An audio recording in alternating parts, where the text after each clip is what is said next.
आगामी कार्यक्रम प्रायोजित किया है जॉयस मायर मिनिस्ट्रीज के मित्रों और सहयोगियों ने।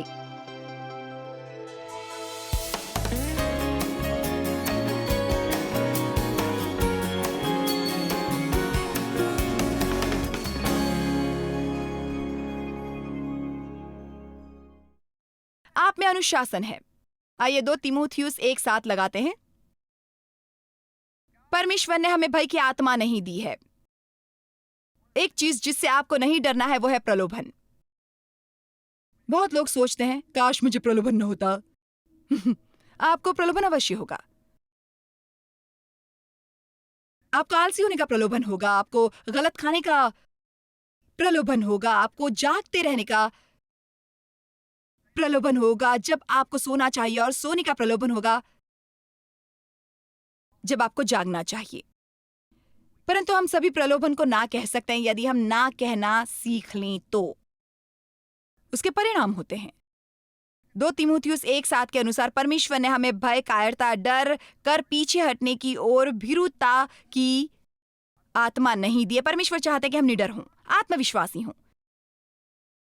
वे चाहते हैं कि हमें उनके प्रति पूर्ण आश्वासन हो, पर सामर्थ्य और प्रेम और संयम की आत्मा दी है, और एक पूर्णता, संतुलन, मन। और हमें क्या दिया है? क्या दिया है? क्या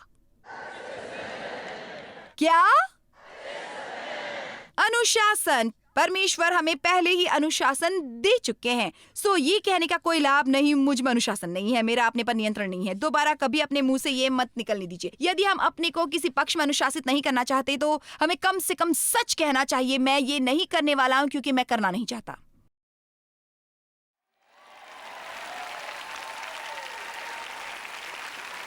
आप सभी तालियां नहीं बजा रहे हैं, परंतु मैं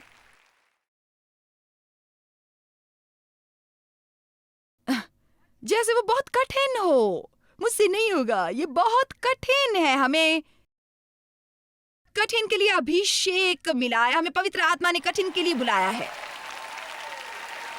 आप समझ रहे हैं ना? इसीलिए हमें शक्ति की अतिरिक्त मात्रा है ताकि हम कठिन कर सके, और तब भी हमारे चेहरे पर मुस्कुराहट हो।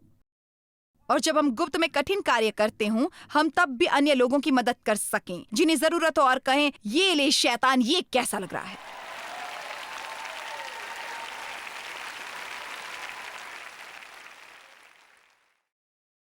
हमें समझना चाहिए कि परमेश्वर की आज्ञाकारी के परिणाम होते हैं। मेरे विचार से कई बार हमें थोड़े अधिक प्रचार की आवश्यकता होती है पाप के विरुद्ध, और थोड़े अधिक प्रचार की आवश्यकता होती है पाप पर परमेश्वर के न्याय और हमारे जीवनों में पाप के परिणामों पर। जब परमेश्वर कुछ करने को मना करते हैं, वो किसी प्रकार का पवित्र सुझाव नहीं होता, एक आदेश होता है। मत करो का मतलब है मत करो। आमीन। कई बार हम उनकी अवज्ञाकारी करते हैं। एक और बार जिसकी देव और मुझे चिंता होती है वो है कि लोगों में अब न परमेश्वर का श्रद्धा युक्त भय है, न उसे समझते हैं। मैं गलत तरीके से परमेश्वर से डरने की बात नहीं कर रही, मैं बात कर रही हूं परमेश्वर का निरादर और बेइज्जती करने का श्रद्धा युक्त भय। उसके परिणाम होते हैं।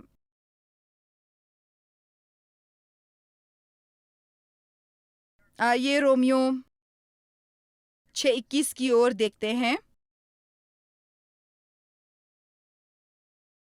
परिणाम पता है, आत्मा नियंत्रण न होने से जीवन में परेशानियां और दुख होते हैं। रोमियो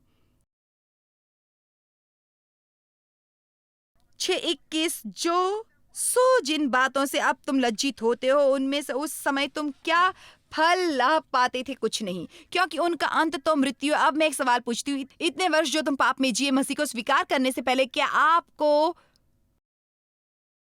उनसे कोई सच्चा लाभ मिला था? वो दयनीय था। आपको कभी कभार थोड़ा शारीरिक उत्साह मिलता था, परंतु सच यह है कि दिल की गहराई में जहां ये महत्वपूर्ण होता है, हम दुखी थे। तो क्या हमें परमेश्वर की अवज्ञाकारी करके कोई लाभ मिला था? नहीं, हमें कोई लाभ नहीं मिला, ना ही अब कोई मिलेगा। वचन 22। परंतु अब पाप से स्वतंत्र होकर, हालेलुया, यहां कह सकते मैं पाप से स्वतंत्र हूं और परमेश्वर का दास बन गया हूं। मुझे ये प्यारा है, मैं अब शैतान की दास नहीं रही। तुमको फल मिला जिससे पवित्रता प्राप्त होती है और उसका अंत अनंत जीवन है। पता है, पवित्रता अपने आप में एक फल है। इसका कारण बताऊं, क्योंकि उन कुछ चीजों के बारे में अपराधी और दोषी न महसूस करने से प्रशंसनीय कुछ नहीं होता जो आप कर रहे होते हैं, जो आपको पता होता है कि आपको नहीं करनी चाहिए, या वे काम जो आपको नहीं करने चाहिए और आप कर रहे होते हैं, अर्थात आप वर्जित काम कर रहे होते हैं। उससे बदतर कुछ नहीं होता। पवित्रता अपने आप में एक फल होती है। वो अगला वचन 23, क्योंकि पाप की मजदूरी तो मृत्यु है, परंतु परमेश्वर का वरदान हमारे प्रभु मसीह यीशु में और उनसे मेल में अनंत जीवन है। अब हम यहाँ जिस प्रकार की मृत्यु के बारे में बात कर रहे हैं, उसका ये मतलब नहीं कि हम सांस लेना बंद कर देंगे। उसका बिल्कुल ये मतलब नहीं है। उसका मतलब हर संभव दुख है जिसकी हम कल्पना कर सकते हैं।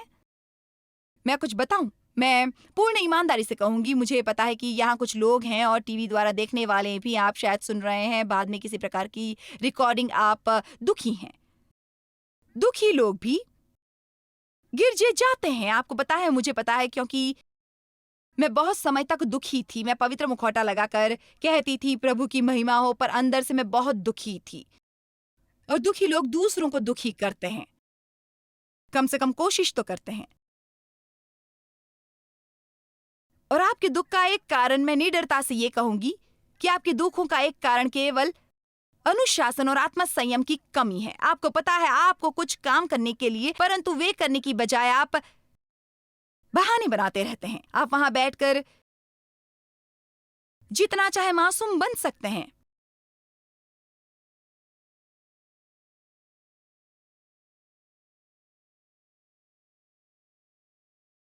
क्या मैं इस भाग को भयभीत कर रही हूं? मैं जानबूझकर आपके दोष नहीं बता रही थी, परंतु मैं देख सकती हूं कि आप दोषी हैं। हमें आपको इसे समझने देना चाहिए। आप में से कुछ दुखी हैं केवल इसलिए कि आपके जीवन में कुछ पक्ष हैं जहां आप काम कुछ कर रहे हैं जो आपको नहीं करनी चाहिए। उन्हें बदलना इतना कठिन भी नहीं है। उसमें केवल थोड़े अनुशासन की जरूरत है। आपको पता है, आपको परमेश्वर के साथ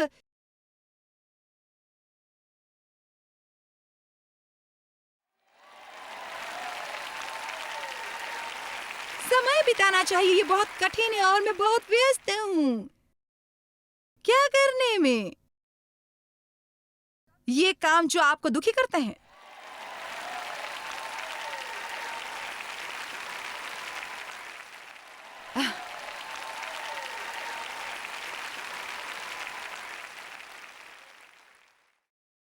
पता है, मैंने 1 वर्ष से अपनी पासबुक अपडेट नहीं करवाई है। मैं सचमुच नहीं जानता मेरी आर्थिक स्थिति कैसी है, परंतु बैंक का फोन आया था और उन्होंने कहा कि मेरे चेक बाउंस हो रहे हैं।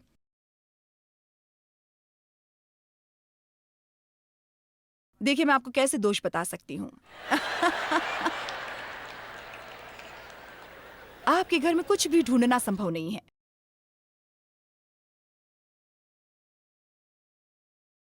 पूरे घर में सामान का बहुत ढेर लगा हुआ है, आपको पता नहीं कहाँ क्या है। इसलिए आप जरूरत पड़ने पर जाकर और खरीदते हैं। आप नहीं चाहते कि अच्छा बताइए, कितने मानते हैं कि मैं सच बोल रही हूँ? मुझे आप प्रिय हैं। मैं आपकी मदद करने की कोशिश कर रही हूँ। कुछ चीजें होती हैं जिनके बारे में हम कुछ नहीं कर सकते।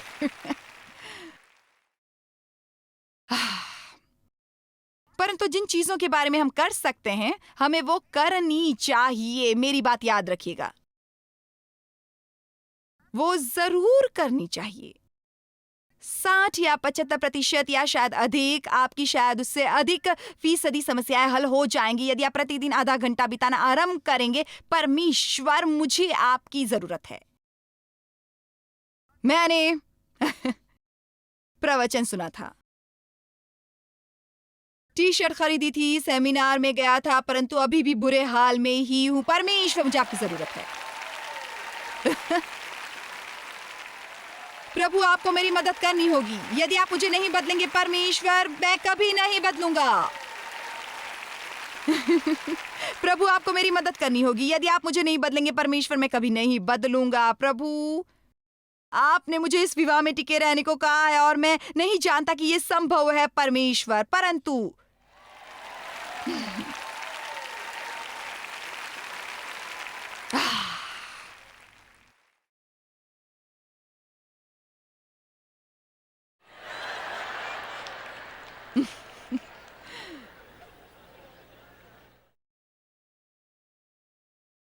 आप किस बात पर हंस रहे हैं? आपको इसकी जरूरत है।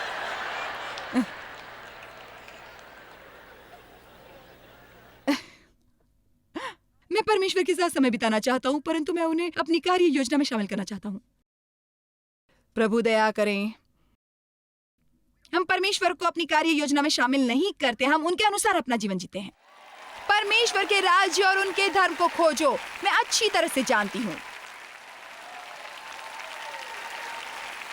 क्या आप में से कुछ इस वक्त मुझे मेरे साथ सहमत हैं और मेरी बात समझकर वे कर रहे हैं जैसे कि ये प्रभु की महिमा हो? मैं कुछ बताऊं, इस वक्त लाखों लोग ये टीवी प्रोग्राम देख रहे होंगे जो बहुत अच्छे हैं, गिरजे जाते हैं, परंतु उन्हें बिल्कुल अंदाजा नहीं कि उनका परमेश्वर के साथ मसीह के द्वारा एक व्यक्तिगत संबंध हो सकता है, कि वे उनकी उपस्थिति में समय बिता सकते हैं। आप उनसे किसी भी विषय पर बात कर सकते हैं, अपने बाल संवारने के तरीके से लेकर अपने बैंकों के प्रबंधक के बारे में, और आप उनकी उपस्थिति में रहकर कह सकते हैं, परमेश्वर, मैं आपके बगैर कुछ नहीं हूं। आप अपने जीवन में अविश्वसनीय बदलाव देखेंगे। परमेश्वर हमारे लिए इससे अधिक चाहते हैं कि हम महज गिरजे जाएं और धार्मिक बने। हमें गिरजे जाना चाहिए, परंतु हम किसी को प्रभावित नहीं करते यदि हम उसे गिरजे से बाहर नहीं ले जाते और वहां जीवन जीना नहीं सीखते जहां वो कुछ प्रभावशाली हो सकता है। दुनिया को जरूरत है गिरजे को पूरी तरह जीवंत, जोशीला, समर्पित, पूर्ण संतुलित देखने की, अनुशासन और आत्मसंयम के साथ।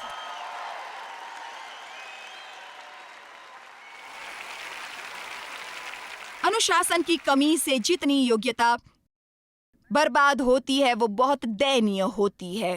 कोई घोड़ा कहीं नहीं जा सकता जब तक उसे साज न बांधा जाए, वरना वो खेतों में नियंत्रण होकर भागता रहेगा। नायग्रा में बांध बनाए बगैर कभी उससे बिजली और ऊर्जा नहीं मिल सकती। कोई जीवन महान नहीं बन सकता जब तक वो नहीं होता समर्पित, अनुशासित और पक्के इरादे वाला। मैंने ये वर्षों में सीखा है। मैंने अपना 80% समय अपनी 2 मुख्य योग्यताओं में लगाया है, क्योंकि यदि आप सब कुछ करेंगे तो कुछ भी अच्छा नहीं होगा। कईयों के इतने काम अधूरे पड़े हुए हैं कि उन्हें देखकर आप अपना मानसिक संतुलन गंवाते हैं। आप अपने घर भी नहीं जाना चाहते क्योंकि आप अपने अधूरे प्रोजेक्ट्स को देखना नहीं चाहते। मेरी बात माने, किसी चीज पर ध्यान लगाकर रखें, वो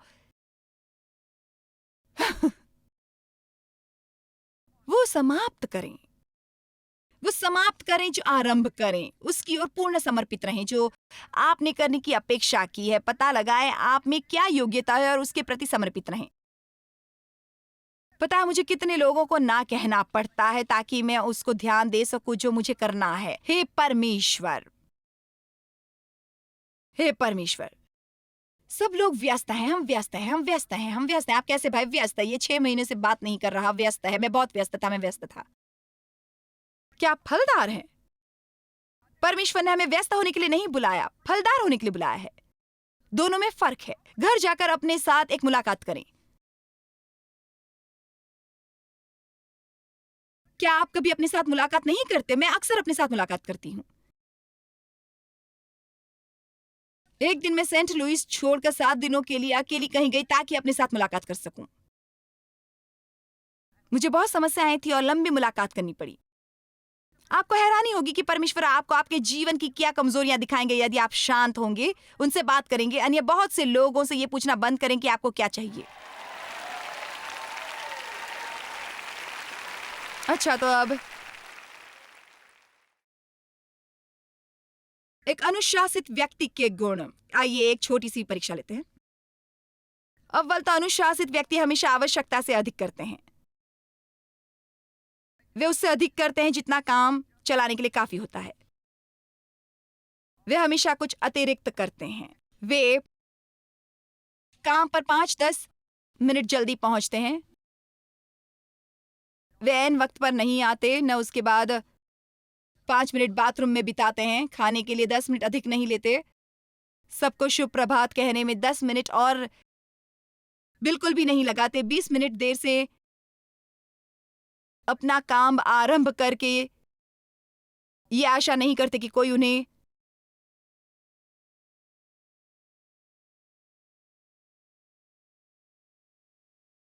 व्यर्थ किए समय के लिए पैसे दे।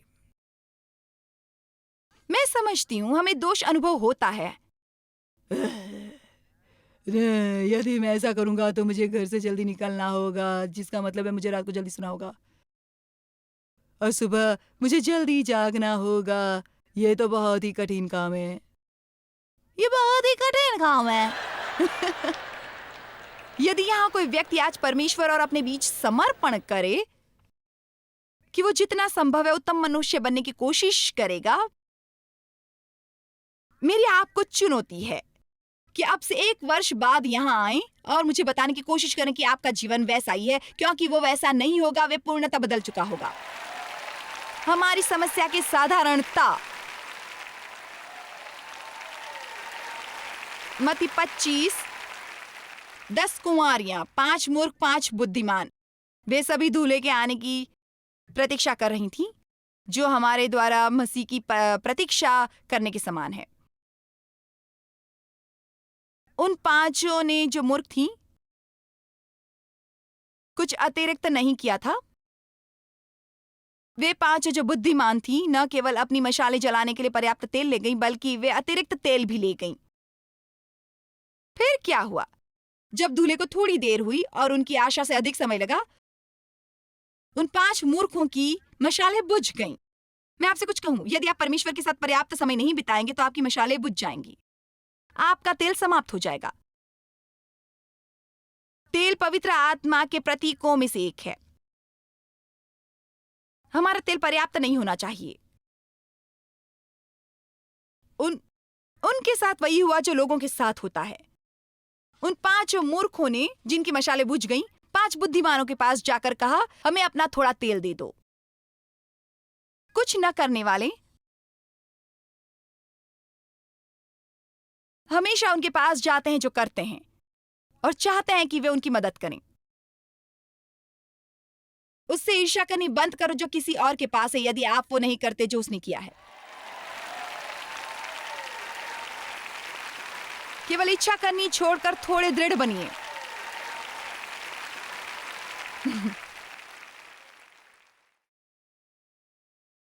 काश मेरा घर आपके घर जितना साफ होता। तो साफ कीजिए। काश मैं कर्ज से मुक्त हो सकता। तो सामान खरीदना बंद करके अपना कर्ज चुकाइए। यदि मैं ऐसा करूंगा तो मैं बहुत समय तक कुछ खरीद नहीं सकूंगा। देव और मुझे जीवन में एक बार ऐसा करना पड़ा था। जब आप आमदनी से अधिक खर्चते हैं। अच्छा। और उससे अधिक खाते हैं जितना आपके शरीर को पचता है।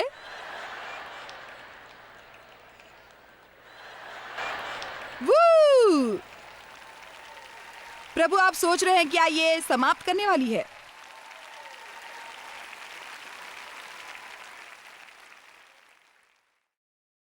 आप कहेंगे, देखो जॉयस, परमेश्वर को इसकी परवाह नहीं है कि मैं कितना सोता हूं और कितना खाता हूं। उन्हें इन चीजों की परवाह नहीं है। मुझे और भी गंभीर समस्याएं हैं। पर पता है, छोटी लोमड़ियां ही बेल खराब करती हैं। मेरी ओर देखिए, मैं आपसे कुछ कहना चाहती हूं। यदि हम छोटी बातों में परमेश्वर की आज्ञा नहीं मानेंगे तो बड़ी बातों में कैसे मानेंगे? वे जो छोटी बातों में वफादार होगा उसे अधिक पर नियंत्रण दिया जाएगा। पवित्र आत्मा के संकेतों की आज्ञा मानना सीखें। एक उत्तम मनुष्य बने। इस सप्ताह होटल में ठहरे हैं, कितने इस सप्ताह किसी होटल में ठहरे हैं। अच्छा, तो वहां से जाते वक्त केवल इसलिए कमरे में गंदगी न फैलाएं कि किसी और को वो साफ करनी होगी।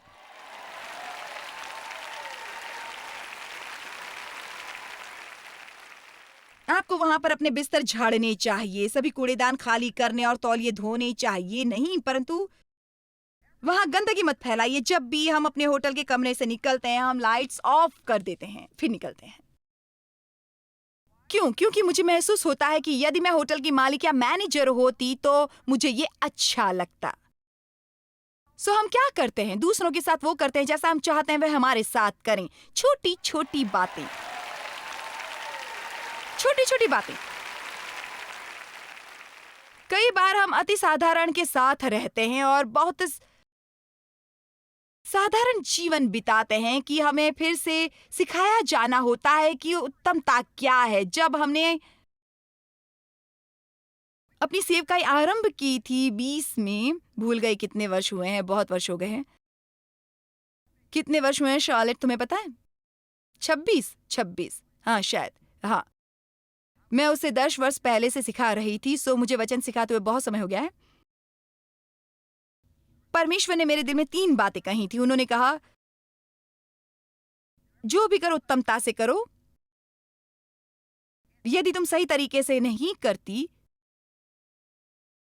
तो न करो, एक नैतिक मनुष्य बनो। वे करो जो करने को लोगों से वादा करो, और अनबन को दूर रखो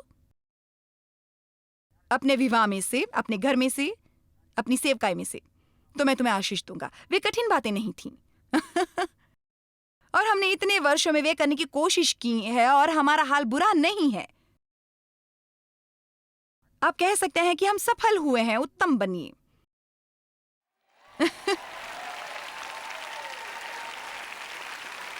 जब आप खरीदारी करने जाएं और आप हैंगरों के कुछ कपड़े से टकराए और वो फर्श पर गिर जाए, तो क्या आप उन्हें छोड़ते हैं या उन्हें उठाकर रख देते हैं? या आप आवश्यकता से अधिक करते हैं और फर्श पर ऐसा कुछ देखते हैं जो आपने नहीं गिराया होता, तब भी आप उसे उठाकर रख देते हैं? आप अपने सामान का ठेला नहीं रखते हैं, वहां से वो अंदर जाता है उस छोटे। कितने अपने सामान का ठेला वापस रखते हैं जब जॉयस माता से सुन रहे हैं? पता है, मुझे ये घटिया राशन का ठेला जगह पर रखने में परमेश्वर से सुनने में 2 वर्ष लगे थे। मैं 2 वर्ष तक बहाने बनाती रही। बहुत ठंड है, बहुत गर्मी है, मैं जल्दी में हूं। मैं आपको सच बता सकती हूँ, बात दरअसल राशन के ठेले की नहीं थी। परमेश्वर दरअसल मुझे उत्तम बनाना चाहते थे। देखिए, मैं आपसे ही बात कर रही हूँ। उसके लिए अनुशासन की जरूरत होती है, आत्मसंयम की जरूरत होती है। मैं ही क्यों, कोई और ऐसा नहीं करता। आपको बिल्कुल इसीलिए करना चाहिए क्योंकि कोई और नहीं करता। हम दुनिया का प्रकाश हैं। अपने प्रकाश को फूटने दें। दुनिया में जाएं और अपने प्रकाश को दमकने दें। मैं एक दुकान में गई और मैंने वहां से 2 जोड़ी सैंडल और एक पर्स लिया। मैं असल में 2 पर्स देख रही थी क्योंकि वे सैंडलों की 2 जोड़ियों से मैच करते थे। मैंने अंत में केवल 1 पर्स और 2 जोड़ी सैंडल लिए। मैंने वो दूसरा पर्स न लेने का निर्णय लिया। घर पहुंचकर मैंने देखा कि उस व्यक्ति ने गलती से दोनों पर्स डाल दिए थे और 1 पर्स के ही पैसे लिए थे। सो अब अपना समय और मैंने पैसे अपने खर्च करके, ताकि मैं वैसी उत्तम और नैतिक मनुष्य बन सकूं जैसे परमेश्वर चाहते थे, मुझे अपना समय निकालना पड़ा, पेट्रोल जलाकर जाना पड़ा ताकि उसे पर्स लौटा सकूं। परंतु हमारे हर बार सही करने पर क्या होता है? परमेश्वर हमें फल देते हैं। आपको पता है लोग क्या गवाते हैं, क्या त्यागते हैं और उनके जीवन कैसे दुखी होते हैं इस तरह की छोटी छोटी चीजों के कारण। कितने कुछ ऐसी छोटी छोटी बातों के बारे में सोच सकते हैं जिन्हें उन्हें ध्यान देना चाहिए। अंत में मैं कहना चाहूंगी कि एक अनुशासित मनुष्य न केवल अपने को ना कहना सीखता है, वो जरूरत होने पर दूसरे लोगों को भी ना कहना सीखता है। कुछ लोग दूसरों को अपने को पागल बनाने दे रहे हैं। उन्हें बहुत तनाव और बोझ है क्योंकि उन्होंने खुद को लोगों को रिझाने वाला बनाकर रखा है। और वे सोचते हैं कि उन्हें सब कुछ करना चाहिए जो सब उनसे चाहें ताकि वे प्रसन्न और संतुष्ट रहें, चाहे ऐसा करने में उन्हें बहुत वक्त लगे। अब मैं किस भाग को दोष बताऊं? वहां ऊपर बालकनियों में मैं तुम्हें देख रही हूं, वैसे ये बालकनी के लिए है, परंतु नीचे बैठे लोग भी सुन सकते हैं। आप अन्य लोगों को अपना जीवन चलाने देकर हमेशा संतुलित नहीं रह सकते। आपको अपने को अनुशासित करना होगा, तब हाँ कहने को जब परमेश्वर हाँ कहे और ना जब परमेश्वर ना कहें। यदि कोई इसके लिए क्रोधित हो तो वे उसके और परमेश्वर के बीच में समस्या है। आपका एक जीवन है जीने के लिए, आप में ऊर्जा है, आप में योग्यता है, आप में रचनात्मकता है। अब आपको उन्हें उस तरीके से इस्तेमाल करना जैसा परमेश्वर आपसे कहे, ताकि आप वो बन सके जो परमेश्वर आपसे चाहते हैं। कितने सोचते हैं कि उन्हें घर जाकर कुछ गृह कार्य करने हैं। अच्छा चलिए अब सब खड़े हो जाइए। हम सभी को अपने जीवन में संतुलन को विकसित करने की जरूरत है। संतुलन बहुत महत्वपूर्ण है। उसका मतलब सब कुछ पर्याप्त करना पर कुछ बहुत अधिक न करना। मैं बने रहने के लिए संघर्ष करती थी और मेरे विचार से बहुत से लोग करते हैं। आप शायद उनमें से एक हों जो मैं बने रहने के लिए संघर्ष कर रहे हैं। मैं बने रहना चाहता हूँ। सो ये दोनों विषय मिलकर सचमुच आपके जीवन को बेहतर बनाएंगे। जॉयस मायर मिनिस्ट्रीज में आप हमारे लिए बहुत ही कीमती हैं, जितना कि आप जानते हैं। हम आपकी सराहना करते हैं और इस सेविकाई को दुनिया भर में संभव बनाने के लिए हम अपने दोस्तों और सहभागियों को धन्यवाद देते हैं। हम साथ मिलकर भूखों को खाना खिलाते हैं, गरीबों को कपड़े देते हैं और कई देशों में सुसमाचार बांटते हैं। अपना प्रार्थना निवेदन भेजने के लिए कृपया आज ही संपर्क कीजिए joycemeyer.org पर। हमारे स्रोतों के बारे में और भी जानिए। जॉयस की सभाओं की सूची देखिए हमारे साथ सहभागी बनने के लिए, क्योंकि हम दुनिया भर में मसीह के प्रेम को बांटते हैं। इसका खर्च उठाया है जॉयस मायर मिनिस्ट्रीज के मित्रों और सहयोगियों ने।